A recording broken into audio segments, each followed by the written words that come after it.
Welcome, everyone. My pleasure to welcome you to the meeting of the program sponsored by EASAPP, and EASAPP stands for the NGO Committee, End Antisemitism and Promote Peace. So I'm delighted to see you all, and I know we have an outstanding program. So welcome, everyone. Welcome to everyone who's here in person. Welcome to everyone who is online. I know you will be very pleased by the time this program is over, because I have heard each of our speakers, and they all have some very relevant and important information to share. So I am the chair. Most of you probably know me. My name is Dr. Susanne Bleiberg Seperson, and this is an affiliate substantive committee of Congo, which stands for Conference of NGOs and Consultative Relationship with the UN. I'm pleased to welcome back my vice chair, Dr. Joan Lurie, who is sitting up front. And so welcome, Joan. Hello, all. So Nice to meet you all. it's my distinct honor and pleasure to welcome you to a very special program being held today at Fordham University. I want to thank Fordham University for their hospitality, and a very special colleague and friend, Dr. Harold Takushian, who is sitting in the back. Please wave. He's a professor of social psychology at Fordham University, and he made it possible to hold this event here.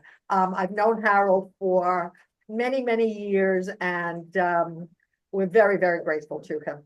So welcome to everyone in this room and to everyone who is online. And I want to give a special shout out to Maisie Phillip back there in the corner. And she ran for an office that I can't remember in Great Neck. And we're very pleased that you ran. And then I would also like to give a special shout out to Sammy Steigman in the red sweatshirt up here. Sammy Steigman is a Holocaust survivor. He was the youngest survivor from an area called Transnistria near Romania. So we're very honored to have him join us today. I also want to thank our co-sponsors, Hadassah, the NGO Committee Koigans, which is the Committee on Intergenerational Solidarity, and the International Council of Diplomacy and Dialogue, all of whom were instrumental in helping EASAPP to become established at the United Nations. As a good community member, we're here as part of the UN's resolution to observe International Women's Day, officially March 8th, but actually celebrated all month. It was established 30 years ago in Beijing with the Declaration of Platform for Action, a pivotal moment in the global pursuit of gender equality and women's empowerment. The theme for 2025 is for all women and girls, rights, equality, empowerment. Today, we're very honored to have three outstanding women on our panel to discuss fighting anti-Semitism, women's experiences. However, before I introduce our panel of illustrious speakers, I'd like to say a few words about the committee. EASAPP, our goals and history. I also want to direct you to our new website, www.ngo-esap.org, where a lot more information about our history and goals is available. And I don't expect you to remember that, but all of you should have a program on your chair, and it's listed on the chair. And I thank Isa Rosensweet and her assistant Vasile for creating this excellent website.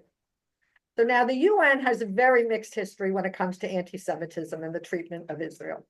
However, the founding of the committee, End Antisemitism and Promote Peace, is an outgrowth of that history. Recounting that history would take hours, so I'd just like to point you in two directions to learn more about anti-Semitism and the UN. And both are on our website. First is the story of our creation, and second is the report of the UN Alliance of Civilizations action plan to enhance monitoring and response to anti-Semitism. It's an excellent document. If it becomes enacted, we will all dance the hora.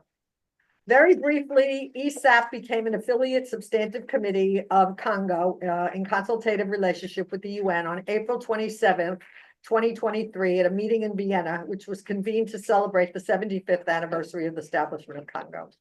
Our formal mission statement reads, our mission is to combat anti-Semitism, bigotry, hate, and genocide, and promote peace. Our goal is to ensure fair treatment and participation of Israel and all organizations which address anti-Semitism, bigotry, hate, and genocide by the UN, its member states, and all UN bodies and its programs and activities.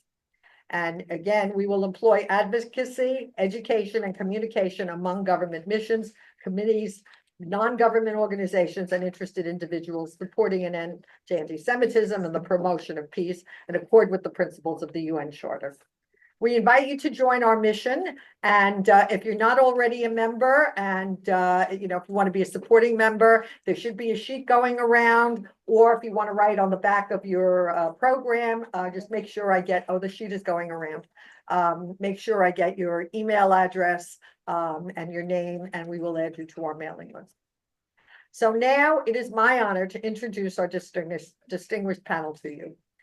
To my immediate left is the Honorable Dr. Ugoji Eze, Esquire, Ph.D.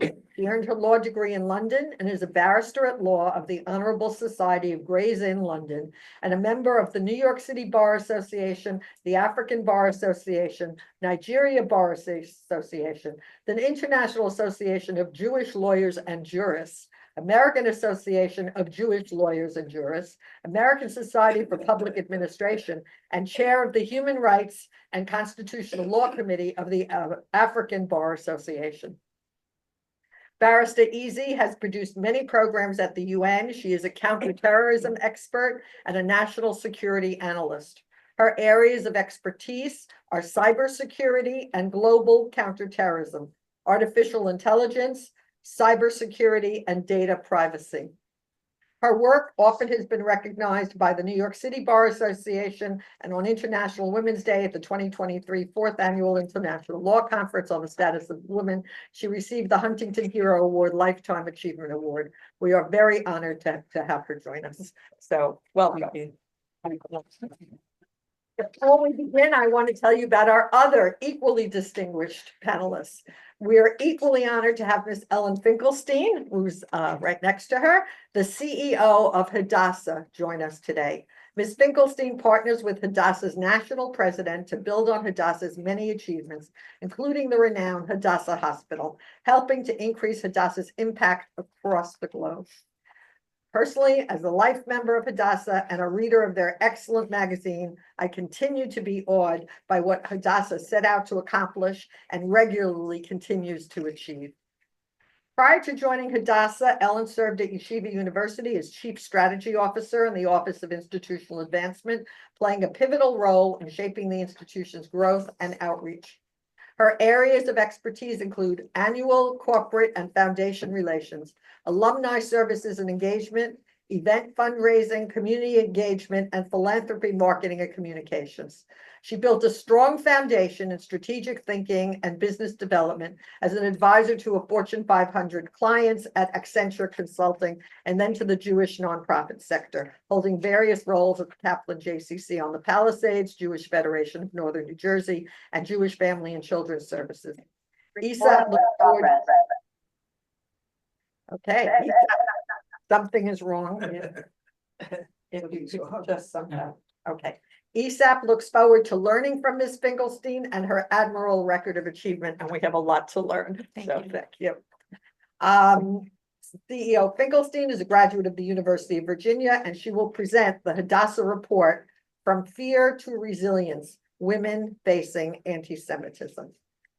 And our third panelist is the young and accomplished Ms. Adela Cojab, who was born in Mexico City and is of Jewish and Lebanese descent. She moved to the United States as a young girl and is an author, podcaster, and attorney known for advocating against anti-Semitism and for Zionist causes. Most notably, she's known for her formal complaint against NYU under Title VI of the Civil Rights Act of 1964 for allowing anti-Semitic activities on campus. She was also a host of the podcast American Niche show, Daughters of the Diaspora, alongside Miriam Waba during 22-23.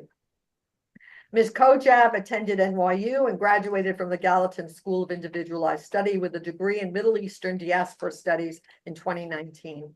While studying at NYU, she served as president of the student organization Realize Israel, senator for Jewish and international students on the school's University Senate, and the official representative for Jewish students for the UN's Economic and Social Council, ECOSOC. She was also vice president of A Pi sorority and chairperson of the American Union of Jewish Students. Ms. Cojab received a Broom Allen Scholarship from the American Sephardi Foundation. She continued her education and graduated from the Cardozo School of Law at Yeshiva University. During Ms. Cojab's time as president of the Realize Israel Student Group, 53 other student groups refused to co-sponsor events with Realize Israel as part of the BDS boycott, divestment, and sanctions movement. One of the group celebrations, Rave in the Park, was also disrupted by anti-Zionist protesters affiliated with the students group Students for Justice in Palestine and Jewish Voice for Peace, two of which were arrested for reckless endangerment and assault. Ms. Cojab was subjected to social media attacks and social isolation for her Zionist stances. In response to NYU giving an award to the university chapter of Students for Justice in Palestine, Ms. Cojab filed a Title VI complaint with the Department of Education Office for Civil Rights, calling for a full-fledged investigation into anti-Semitic activity on campus. The university reached a settlement with the Office of Civil Rights, with NYU revising its discrimination and harassment policies to include anti-Semitism. In 2019, Adela spoke alongside President Donald Trump during the keynote address at the Israeli-American Council annual conference. In response to the events at NYU and other college campuses, President Trump would go on to sign an executive order expanding the definition of anti-Semitism to include, quote, denying the Jewish people their right to self-determination, making such actions a Title VI violation. Ms. Cojab has spoken about her experiences with anti-Semitism at events sponsored by the World Jewish Congress, the nonprofit organization Enough is Enough, and many other organizations throughout the world. She's a leader in fighting on behalf of Jewish students and against anti-Semitism, and we're delighted to have her join us. So let me just say thank you to everyone. So now, before I turn the floor over to our outstanding speakers, who will each speak for approximately 20 to 30 minutes. There will be a time for Q&A, and I'm going to ask, for those of you who are online, to please use the chat room to write down your questions, and we will get to as many as possible. I respectfully ask that everyone here limit their questions to no more than 2 minutes so that everyone who wants to ask a question can. And now, please join me as we welcome our distinguished panel, Dr. Ugoji Eze, who will be our first speaker, and then we will hear from Ellen Finkelstein and from Adela Cojab. So welcome. Thank you so much, Susan, for inviting me to this app discussion, very timely, fighting anti-Semitism, women's experience on the margins of the Commission on Social Development. I'm Ugoji Eze. There's no microphone. There apparently. Where? Oh, it's to the Zoom? Okay. All is good. All is good. Okay, you can hear me. I'm Ugoji Eze. I shall be an international lawyer. I shall speak from my experience, a woman's experience of being at the United Nations for the 16 years now. And I'll revert back to actually a program which I hosted on the 8th of September 2014 at the United Nations, which is aptly entitled Global Anti-Semitism, a Threat to International Peace and Security. If I may start by quoting from the then Deputy Foreign Minister of Israel in 2013, speaking at the Global Forum for Combating Anti-Semitism in Jerusalem in Israel, he said, and I quote, "Anti-Semitism is not only an Israeli problem or a Jewish problem. It is foremost a problem of every society in which it is allowed to manifest itself. History has taught us that for evil to prevail over good, it is enough that decent people stay silent and complacent, while the moral and hateful few gain power. That is why it is so important that governments, parliaments, international organizations, and civil society around the world adopt a zero tolerance towards anti-Semitism." End of quote. I'd also like to quote from the former French Prime Minister Emmanuel Valls speaking in July 2014 at the European Parliament in Brussels.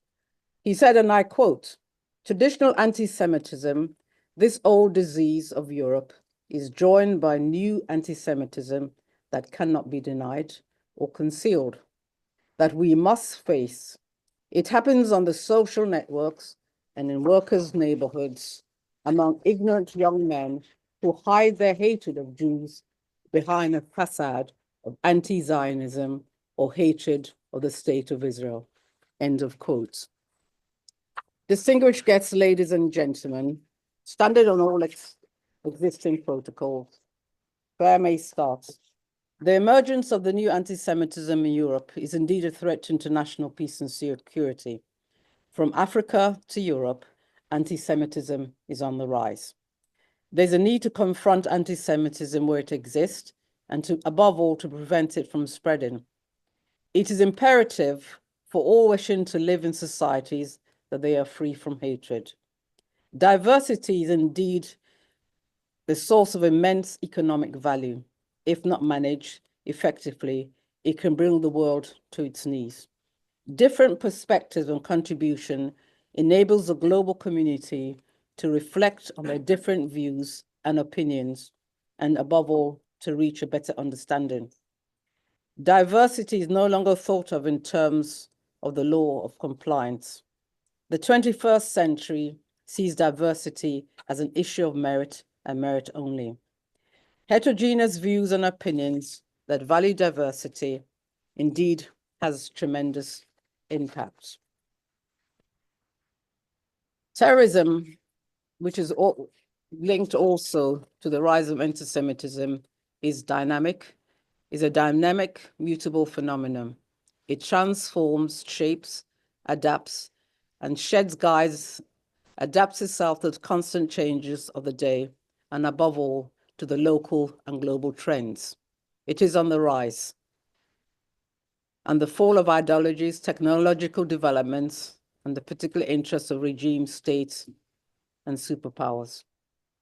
In the 21st century, I'm afraid to say that we're on the cusp of another leap in local and global terrorism, the threat of unconventional chemical and biological warfare. I hope that from this panel discussion, we'll be able to share best practices in halting and healing the people and societies that are affected by anti-Semitism, which will discuss the emergence of the new anti-Semitism and related intolerances as a threat to international peace and security, and also which will have an environment, the promotion of an environment in which negative seeds are not permitted to flourish. And we'll highlight the important role that education indeed, as a vehicle, hopes to combat anti-Semitism. It begs the questions which I may put to you. How can we halt the threat of international peace and security of anti-Semitism? How can we combat prejudice and discrimination? How can we create a social cohesion through education? And is there need to be more active in dialogue and advocacy? And what is the way forward? With the emerging youth bulge, how can we ensure that the new generation does not carry forward with them prejudices of the former generation? How are we able to raise awareness of anti-Semitism in the 21st century, more particularly the new anti-Semitism? And how can we provide ideas and guidance on the eradication of this scourge on the face of humanity? How can we contribute innovative ideas to policy-making processes that deal with anti-Semitism and social inclusion? And there's a need also for advocating for policies that promote a diverse and inclusive world. And how can we better orientate the global international process through UN agencies and indeed the international community on the need to eradicate anti-Semitism and related intolerances? If I may put forward some recommendations and indeed some solutions.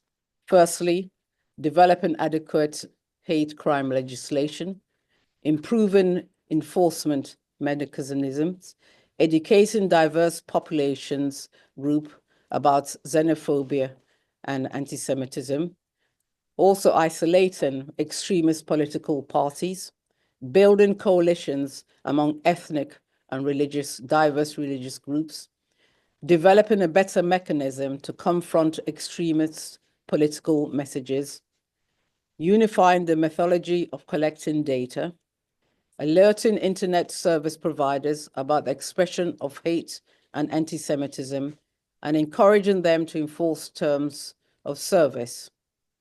As regards legislation, there's a need to adopt a binding document with a much clearer definition of anti-Semitism. There's a need to create criminal legislation which needs to be improved and building on the best practices from models such as in the United States and Western Europe.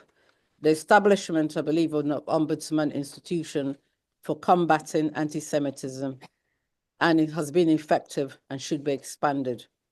As regards law enforcement, hate crime training should be enforced for law enforcement and professionals, improving the mechanism of hate crime legislation enforcement, also the monitoring of anti-Semitic and hate crimes online, and unifying the methodology of collecting data. Also, there's a need for encouraging the fulfillment of the OSCE reporting mechanism on anti-Semitism and undemocratic behavior. As regards coalition, there's a need for coalition building with ethnic and diverse religious groups is imperative. Also for developing relations that will combat bigotry and prejudice. There's a need above all for greater utilization of regional and international organizations, especially the United Nations, the OSCE, and the European Parliament. Public-private partnership, ladies and gentlemen, is also the key to many of these recommendations. We must all assume that our shared responsibility is to address the issue of anti-Semitism, xenophobia, and extremism in all our respective countries. The most advanced form of anti-Semitism, which we've noticed, is anti-Semitism on the internet and above all in the media.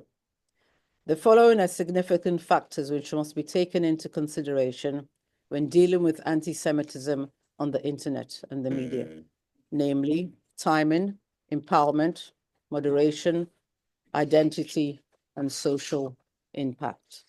I thank you. Okay, so we're going to turn to our second speaker, the CEO of Hadassah, who did an excellent survey of women's experiences with anti-Semitism across the United States. And so we have a series of slides that will be shown, and I turn it over to all the tech people. Thank you so much, Susanne, and the members of EASAPP committee for inviting me to speak today. I'm really privileged to be sitting beside two incredible women, both Dr. Eze as well as Adela, who, by the way, was awarded last year a member of 18 Remarkable Zionist Women to Watch from Hadassah. So it's lovely to meet you in person. But thank you so much for having me today. Excuse me, my name is Ellen Finkelstein. As Susanne said, I'm CEO of Hadassah, the Women's Zionist Organization of America. I am honored to be here to share the results and stories from Hadassah's recent report, From Fear to Resilience, Women Facing Anti-Semitism, and learn from my fellow participants and panelists the work they are pushing forward. In the months following Hamas's attack on Israel on October 7, 2023, there was a marked shift in the anti-Semitism facing the Jewish community. We witnessed it on social media and through reports of horrendous incidents worldwide. We saw statistics. The ADL reported a nearly 400% rise in anti-Semitism in the months following October 7th, and an overall 140% increase in reported anti-Semitic assault and harassment and vandalism reports in 2023. The FBI reported the anti-Jewish hate crime incidents rose to over 1,800, a nearly 64% increase from 2022, and the highest number in over 3 decades. But we also felt it on a personal level, and many of us experienced it. While the statistics are alarming and appalling, the numbers do not illustrate anti-Semitism's full impact on the everyday lives of Jews. And unfortunately, statistics alone have not proved compelling enough to drive critically needed action at the local, state, federal, or global level to combat anti-Semitism and protect the civil rights of Jews. That is why Hadassah, the largest women's Zionist and Jewish women's organization in the United States, sought to understand how the dramatic surge in anti-Semitism touches every aspect of Jewish women's day-to-day lives, from family to work to their communities. This year's International Women's Day, there was an accelerate action. It emphasized the importance of taking swift and decisive action to advocate to advance gender equality and called to increase urgency in addressing the barriers faced by women in their personal and professional lives. As we gather here today, it is critical that we recognize the unique impact anti-Semitism is having on women, and it's crucial this year more than ever that we work to advance policies that combat anti-Semitism. Hadassah's report, From Fear to Resilience, Women Facing Anti-Semitism, tells the deeply disturbing stories of how Jewish women are facing anti-Semitism. Hadassah asked Jewish women from around the country about their experience with anti-Semitism over the last 2 years and gathered over 100 respondents. 800 of the respondents served as a baseline for key statistics found throughout the report. The results tell a clear story. 2/3 of the women surveyed reported feeling that anti-Semitism is impacting their everyday lives, work, and relationships. Jewish women are feeling isolated, afraid, and threatened in their communities and in their workplaces. They feel like they must conceal their Jewish and Zionist identities. One woman said, "I'm afraid to be me." At the same time, Jewish women are showing their resilience in finding community and empowering each other to take pride in their Jewish and Zionist identities. Jewish women reported feeling isolated, alienated, excluded, and alone. 22% were excluded from groups or events because of their Jewish identity. Women are feeling unsupported in the face of anti-Semitism and misinformation. Many have lost close friends. One woman said, "I've certainly lost people in my social circle for being openly Jewish." At work, they feel silenced by their colleagues and feel losing business because of their Jewish identities. Anti-Semitism is causing them to feel isolated on social media, in community, professionally, and in other groups. Okay. And another woman reported, "Our community had anti-Zionist protests and at least one business banned Zionists from entering." The impacts of isolation on women are tremendous. Tulane University's medical school has found that isolation is associated with higher anxiety, depression, and suicide rates. A study by the American Medical Association found that women experienced social isolation have had a 25% increased risk for significant health issues, including heart disease, stroke, diabetes, and dementia. The American Heart Association found that social isolation and loneliness are associated with about a 30% increase risk of heart attack and stroke. As anti-Zionism continues to grow, so will feelings of isolation in Jewish women across the world. It is urgent that we do more than combat anti-Semitism. Women also reported feeling afraid, angry, anxious, worried, and sad. 62% reported feeling unsafe. Women shared stories of the fears they live with every day in a world that is growingly, increasingly hostile to Jews and Zionists. One woman said, "I live in fear of verbal and physical abuse due to being Jewish." Fear is permeating every part of our lives. They're afraid to go to synagogue. They're worried that their families will be attacked, and they are losing trust in organizations. One woman shared, "I'm afraid to worship in person. My interaction with my synagogue has stopped. I do not volunteer either. I am afraid." Living with constant fear has significant impacts on women. Constant fear can increase health risks. The American Journal Management of Managed Care found that fear can lead to a weakened immune system, and the National Library of Medicine study found that cardiovascular health risks increase as a result of persistent fear. Fear can lead to the development of worsening of mental health issues, including depression, psychosis, and in extreme cases, suicide, according to the Mayo Clinic. The National Institute of Health has found that in extreme cases, anxiety or persistent fear can even lead to memory loss. No woman should have to experience the fear Jewish women are facing right now, nor should they have to face the debilitating side effects that often result from exposure to constant fear.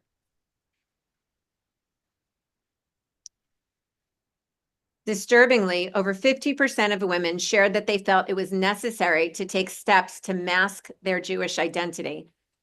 Women reported concealing their identities at work. One woman stated, "No one at work knows that I'm Jewish." They also reported leaving behind symbols of their faith, tucking in their Magen David or Stars of David necklaces inside their clothing to avoid prejudice treatment in public. One woman shared, "I won't wear Jewish jewelry anymore. I don't share my deep Jewish connection with my strong Zionist beliefs with those I don't know." In neighborhoods, families that joyfully decorated for Hanukkah now keep menorahs and other objects hidden inside for fear of becoming targets of vandalism. Concealing one's identity leads to lower self-esteem, according to a study published in Science Digest. Anti-Semitism in the workplace has been a particularly prevalent and troubling issue facing Jewish women, an area where women already face persistent equity gaps. Anti-Semitism is encroaching on women's professional lives, no matter their profession. One woman shared in our study, work colleagues attempting to justify the murder, torture, rape, and kidnapping of Jews by adding context, as if there is any context in which this behavior is justifiable. Another said, "I don't want people outside the Jewish community to know I'm Jewish as an elected judge." One teacher said, "I had students draw swastikas on my desk. I feel extremely guilty for remaining anonymous in my community, but my fear of becoming a target is real." One woman who owns and operates a dental clinic said, "We've had several new patients cancel when they found out that the dentist, who is her husband, and I were Jewish. It impacts us psychologically and financially." As has been widely reported, anti-Semitism spiked dramatically on college campuses since October 7th of 2023. Jewish students, faculty, and staff have seen a complete disregard for their safety and civil rights as anti-Semitic and anti-Israel protesters took over campuses, with university presidents failing to effectively respond. One woman shared, "I've been wanting to drop out of college due to the anti-Semitism I have faced. Fellow students are glorifying suicide, and I've had professors call the war a genocide, disagree about what Zionism means to me, and allow a non-Jewish student to argue with me about anti-Semitism." However, anti-Semitism is not limited to college campuses. High school and middle school students are also facing frightening anti-Semitic threats in schools.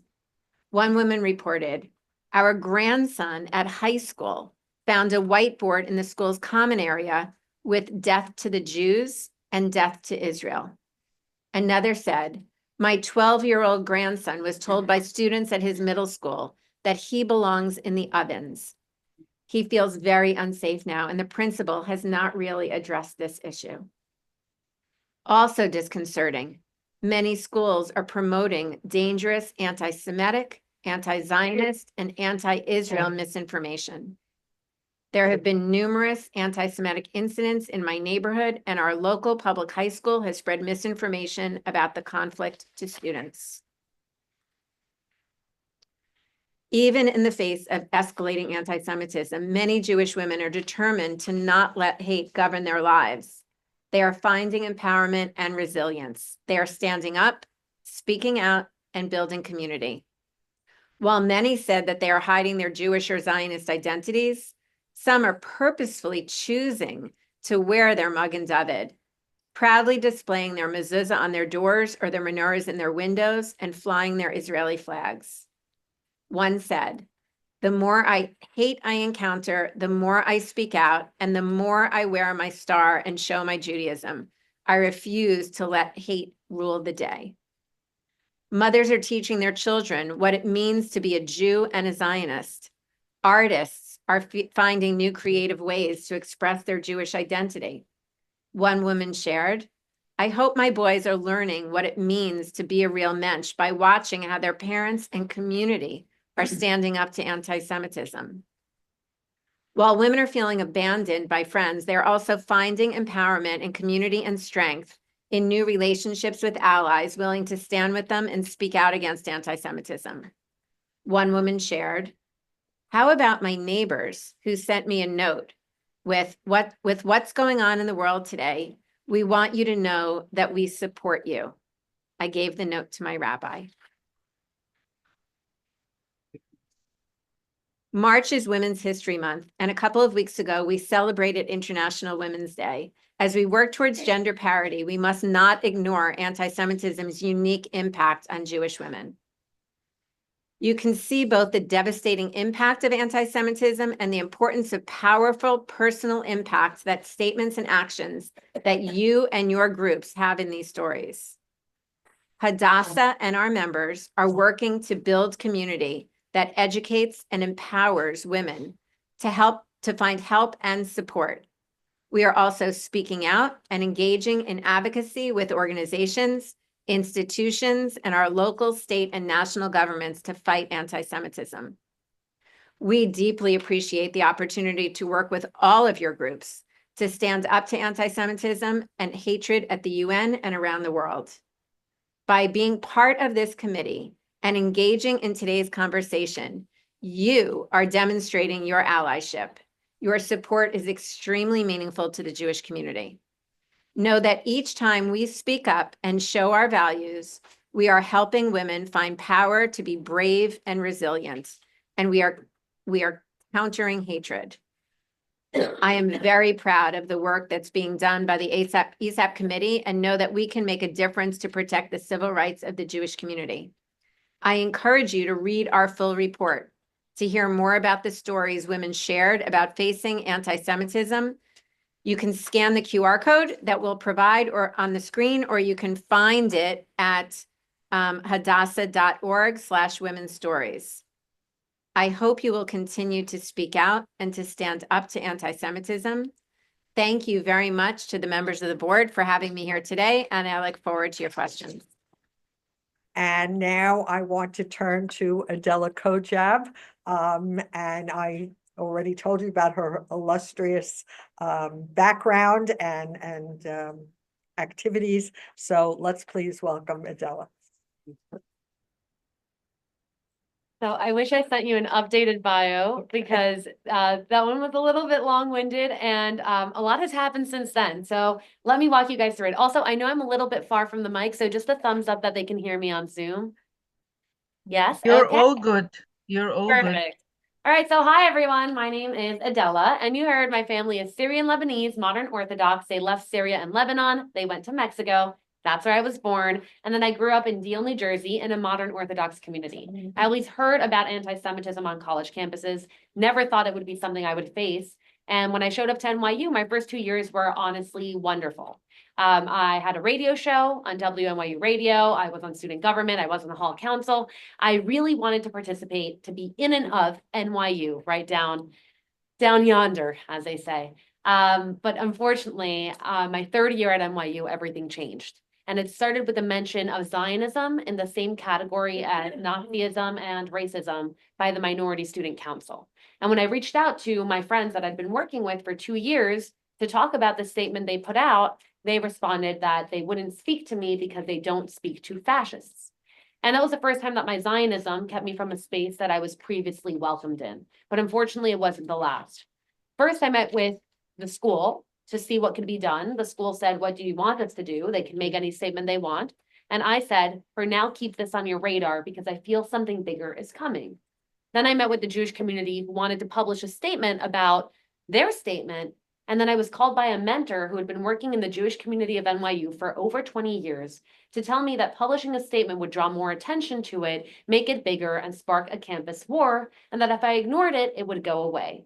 And I, being a 20-year-old girl, said, you know what? I'm going to defer to his expertise. And we didn't publish the statement, which ends up being my biggest regret years after because we didn't publish, but over the next 3 months, NYU would become one of the most anti-Semitic campuses in the United States because we didn't publish a statement standing up for ourselves. And instead, 2 weeks later, we had a resolution on student government boycotting NYU's Tel Aviv campus. And 2 weeks after that, we had 53 clubs pledging to boycott not only the country of Israel, but the group that I was president of. And 2 weeks after that, we had 70 professors pledging to boycott all Israeli academics.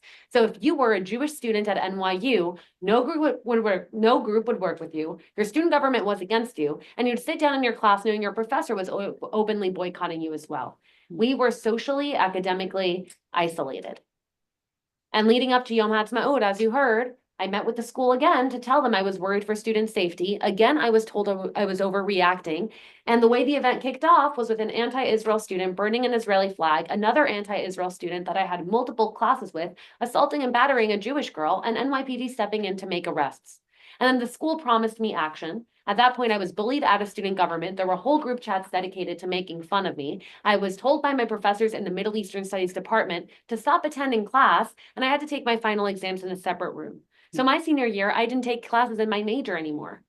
I just took classes in writing and dance so I can graduate. And less than a year later, the school gave an award to the group that spent 2 years harassing the Jewish community. And in that moment, I realized the school didn't want to make a change. They just wanted me to graduate so they could continue to ignore an issue that's been growing since I got to campus. And, to make a very long story short, because I know we don't have that much time, I made the decision to file a Title VI case against NYU for failing to protect the Jewish community under the Civil Rights Act. Now, this was 2019. We're talking before COVID, before October 7th, and you already had kids being assaulted and battered and being called fascist by their peers. My case, I was told by my lawyers, would not win. They told me that the law at the time didn't include anti-Semitism under its protections. So unfortunately, I could file a case, but it won't exactly get anywhere. After I sent them my documentation, they told me my case was as strong as they'd seen, and they said this case could really make a difference. It won't win, but it'll be the foot in the door. And I made the decision to file a losing case to be that foot in the door. I spent months making publicity for my case. I got a call from President Trump for his first term, 2019. He invited me to speak with him at a conference, and 3 days later, after I spoke about my case, he signed the executive order on combating anti-Semitism, which essentially codified the IRA definition of anti-Semitism into Title VI of the Civil Rights Act. That is a huge victory because when I sued NYU, I did it so no NYU student would go through what I went through. I had no idea that 6 years later, that executive order would be used by hundreds of students across the United States to sue their schools for anti-Semitism, even worse than what I experienced. Now, after I graduated from NYU, I spent 2 years working as an activist to train students that they have rights. and that they have to use their rights. It's not about fighting for special protections for Jewish students. It's about fighting for equal protections under the law. Title VI already existed. Why did it not apply to Jews? You cannot pick and choose which minorities deserve protection. So when people say, what's your obsession with this? What's your obsession with that? Jews shouldn't get special treatment. Say, you're right. We should get protection under discrimination law like every other minority. And that became my fight for 2 years. Then I got to law school and I said, that's wonderful. I did the activism thing. I changed the law. I fought for the Jewish people. And now I get to go and continue on my career. And I worked as a prosecutor, as a student prosecutor for the Queens DA and the Brooklyn DA. And I was ready to start my career as a prosecutor to protect all of the citizens and residents of New York. And then October 7th hit. And I started getting calls from students asking me one of two questions. First, do I hide my Magen David and take off my kippah? And second, how do I sue my school? And that's when I realized that the Jewish community was at an inflection point I was at 6 years ago. Do I stand up for myself or do I hide? Do I hide my identity or do I finally make a stand? And that's when I realized I can't just sit there and be a prosecutor and prosecute random stabbings in Brooklyn, as important as they are. My people need me and the students need me for guidance, because I wish I would have had someone walking me through my lawsuit, which was really scary as a 21-year-old 6 years ago. So instead of working as a prosecutor, I took a position with the National Jewish Advocacy Center, and we focus on anti-Semitism cases. All of the cases we take are pro bono, and we don't only approach them from the point of view of discrimination law, but actually as counterterrorism law. So for example, take a college campus. Let's say you have a group of students, like in mine, assaulting a Jewish girl, burning an Israeli flag in a day of rage. You could bring a Title VI complaint saying Jewish students were discriminated against, but that's really discretionary. A judge can decide whether or not that discrimination was valid, and then it can be dismissed. And it's through the Office of Civil Rights, which doesn't really have teeth. Or you could take a prosecutorial approach, as I do for my background, and you go after them for their bad acts. The Material Support for Terrorism Act, for example. Collaboration is considered a form of material support. If Hamas puts out a statement saying this Friday shall be a day of rage, and then a US organization hosts a day of rage on that Friday, you have a call to action and a response. That is collaboration, that is considered material support, that is support for terrorism, shut it down under the Anti-Terrorism Act. That's non-discretionary. And that's a new area of the law that we're paving. Anti-terrorism law was developed really after 9/11, and then it just kind of sat there and no one ever used it. And now finally we're realizing that these laws do exist in order to protect not only the Jewish people, but to protect the American populace from extremism. So now let's take it a little bit back. Now I am a lawyer. I do have a YouTube show. I'm also an Instagram influencer for anti-Semitism, or I guess against it. So I see the ugly side on social media. I consistently consult with students on campus, always talking to them. I did used to represent Jewish students officially at the EcoSoc Youth Forum for 2 years. And now I'm in touch with the students who took up that mantle after me. And what you find is exactly what I found 6 years ago, which is that Zionism, which is your expression of your Judaism, keeps you from spaces that you were previously welcomed in post-October 7th. It's something that we see as women with intersectionality being used directly against us because we can't advocate in women's spaces when they're advocating against our existence as Jews.